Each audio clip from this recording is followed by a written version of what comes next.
আজকে বানিয়েছি রেস্টুরেন্টের মতন চিকেন সাটে। সন্ধ্যায় একবার বানালে বারবার খেতে ইচ্ছা করবে। প্রথমে চিকেনগুলো ছোট করে কেটে নিয়েছি।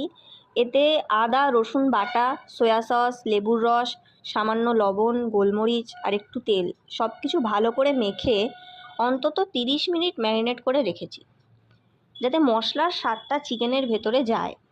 এবারে ম্যারিনেট করা চিকেনগুলো আর ক্যাপসিকাম, পেঁয়াজ, টমেটো কিউব করে কেটে কাঠির মধ্যে সুন্দর করে গেঁথে নিচ্ছি।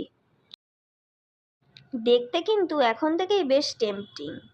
1 চামচ ময়দা, 1 চামচ কর্নফ্লাওয়ার, সামান্য নুন আর গোলমরিচ দিয়ে ভালো করে মিশিয়ে নিচ্ছি। নিয়ে একদম ঠান্ডা জল দিয়ে একটা ব্যাটার তৈরি করে নিচ্ছি।